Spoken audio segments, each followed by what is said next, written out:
Hello viewers, আসসালামু আলাইকুম। কেমন আছেন সবাই? ভিওর্স, চলে এলাম ছাদ বাগানে। আজ আপনাদের সাথে আলোচনা করব কি কি জাতের আনার ছাদ বাগানে রাখতে পারেন সে বিষয়ে নিয়ে, এবং কোন জাতগুলো ছাদ বাগানে খুবই ভালো ফলন দেয়, এসব খুঁটিনাটি বিষয় নিয়ে। তো ভিওর্স, স্ক্রিনে যে গাছটি দেখতে পাচ্ছেন এটি হচ্ছে অস্ট্রেলিয়ান আনার। ছাদ বাগান এবং মাঠ বাগানে ইন্ডিয়া এবং বাংলাদেশে এবং বাংলাদেশের আশেপাশে যে রাষ্ট্রগুলো আছে এই দেশগুলোতে কিন্তু খুবই ভালো ফলন দেয় এবং এর সাইজটাও অনেকটা বড়, এবং এটি কিন্তু হাইব্রিড জাতের, খুবই উচ্চ ফলনশীল একটা জাত। ছাদ বাগান এবং মাঠ বাগানের জন্য পরীক্ষিত একটি জাত।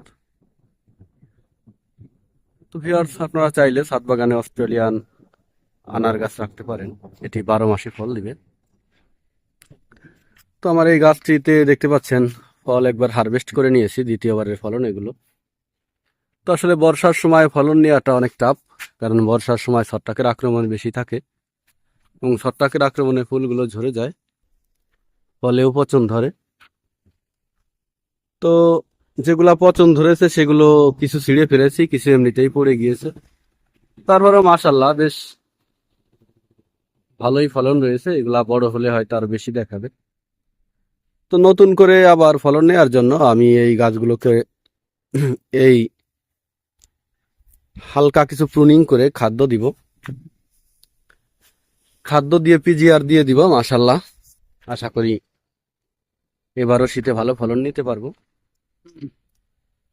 তো ভিউয়ার্স, আপনারা চাইলে ছাদ বাগানে এই জাতের আনার গাছ রাখতে পারেন। এরপরে এই পাশে রয়েছে আরো একটি জাত, এটি হচ্ছে ফুলেয়া রক্তা। দেখতে পাচ্ছেন মাশাল্লাহ ফল কিন্তু সেট হয়েছে, আবার নতুন করে ফুল আসা শুরু করেছে। তবে এই বর্ষাতে এই ফুলে অরাক্তা জাতটির জন্য খুবই প্রবলেম, সেটা হচ্ছে এই ফুলে অরাক্তা জাতে কিন্তু ছত্রাকের আক্রমণ সবচেয়ে বেশি হয়। যারা ছাদ বাগানি এবং মাঠ বাগানি ভাইয়েরা আছেন তারা অবশ্যই জানবেন। এই বর্ষার সময় ছাদ বাগানে ছত্রাকের আক্রমণটা বেশি হয়। তো যেগুলো আক্রান্ত হয়েছিল আমি সেগুলোকে হালকা কিছু এই ফুলের পাপড়ি কেটে এখানে ছত্রাকনাশক দিয়ে দিয়েছিলাম। তো এগুলা এখানেই থেমে গেছে। তারপর আবার দেখতেছি এই কয়েকদিনের বৃষ্টিতে নতুন করে আক্রমণ হচ্ছে। তবে এ জাতের আনার কিন্তু খুবই সুমিষ্ট এবং কালার কিন্তু খুবই সুন্দর কালার, দেখতে পাচ্ছেন একদম এক্সপোর্ট কোয়ালিটির যে কালার, সেই কালার। তো বেশ কিছু আনার সেট হয়েছে, আবার নতুন করে ফুল আসছে। তো এই শীতে পরিপূর্ণ ফুল নেওয়ার জন্য আমি গাছে খাবার দিয়ে দিব এবং প্রয়োজনীয় স্প্রে আদি দিয়ে দিব। তো ভিওয়ার্স, এটিও কিন্তু একটি উচ্চ ফলনশীল জাত। আপনারা চাইলে এই ফুলে অরাক্তা জাতের আনার ছাদ বাগানে রাখতে পারেন। আর চেষ্টা করবেন বর্ষার মৌসুমে ফলন না নেওয়ার, কারণ বর্ষার মৌসুমে ফুল টিকানো খুবই টাফ ব্যাপার। ছত্রাকের আক্রমণটা এত বেশি বর্ষার সময় যে ফুলগুলো ফলে সেট হয়েও পড়ে যাচ্ছে। তো এগুলা অলরেডি স্পট চলে আসছে, স্প্রে দিব, যদি টিকবে, আর তা না হলে ছিঁড়ে ফেলে দিয়ে নতুন করে আবার ফুল নেওয়ার একটা পরিকল্পনা করব। তো ভিউয়ার্স, পাশে রয়েছে মেক্সিকান, দেখতে পাচ্ছেন এটিও আমি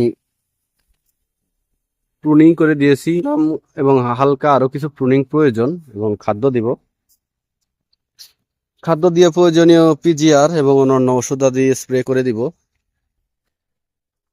যেন শীতের সময় পরিপূর্ণ ফুল পাই এবং ফল পাই।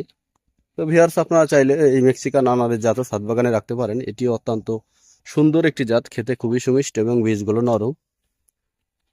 এরপর এখানে রয়েছে থাই। তো এটিতেও হালকা কিছু ফল রয়েছে, দেখতে পাচ্ছেন কিছু ফল রয়েছে। এই জাতের আনার ছাদ বাগানের জন্য আমি এটিকে 1 নম্বরে ধরি।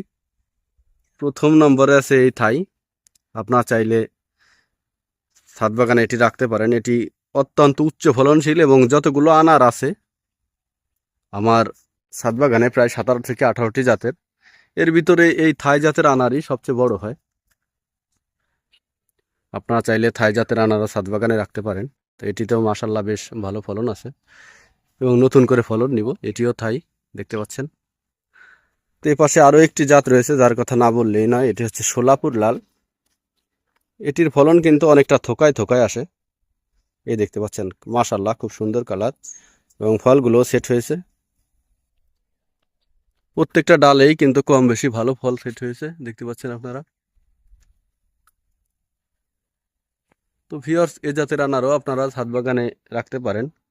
এরপরে রয়েছে MC2, GM2, Peru king, এভারসুইট, Pakistani. এদের পাশে রয়েছে পাকিস্তানি, মাশাল্লাহ ফলন আছে। এই শীতে পরিপূর্ণ ফল নেওয়ার জন্য সব গাছগুলোকেই প্রুনিং করে দিব এবং খাদ্য দিব। তো ভিউয়ার্স, আপনারা চাইলেও এইসব জাতের আনার ছাদ বাগানে রাখতে পারেন, এগুলো খুবই ভালো জাত। আমি এখনো চারা করিনি এবং হালকা কিছু চারা এর আগে করেছিলাম, সেগুলো আমি ফ্রিতে দিয়েছিলাম। এবং অনেককেই বলেছি যে যারা কলম করতে পারে, আসলে আমার সময়ের অভাব, তারা যেন কলম করে রাখে। আমি কিছু ডাল বেছে দিয়েছিলাম এবং পরবর্তীতে সেগুলো কেটে নিয়ে গেছে। দেখতে পাচ্ছেন এখান থেকে কলম করা হয়েছিল, এই সব জায়গা থেকে। যাদের কলম প্রয়োজন তারা নক দিবেন, চেষ্টা করব কলম করে দেওয়ার জন্য। তো ভিউয়ার্স, এসব জাতের আনার আপনারা ছাদ বাগান নির্দ্বিধায় রাখতে পারেন। এরপরে এখানে রয়েছে ছোট্ট চারা গ্রানাডা, তারপর এপাশে রয়েছে অস্ট্রেলিয়ান ব্রিগ, এই যে এখানে রয়েছে পেরু কিং, দেখতে পাচ্ছেন ফল সেট হয়ে গেছে ছোট গাছেই, মাশাল্লাহ প্রচুর পরিমাণে ফুল আছে। তো এইসব জাতের চারা আপনারা ছাদ বাগানে রাখতে পারেন, আশা করি নিরাশ হবেন না। তো ভিউয়ার্স, আজ এ পর্যন্তই। পরবর্তীতে কিভাবে আনার গাছে খাবার দেই, কিভাবে ওষুধ দেই, সেগুলো আপনাদের সাথে শেয়ার করব। আজ এ পর্যন্তই। পরবর্তী ভিডিও পেতে অবশ্যই চ্যানেলটি সাবস্ক্রাইব করবেন। ধন্যবাদ সবাইকে, ভালো থাকবেন সবাই।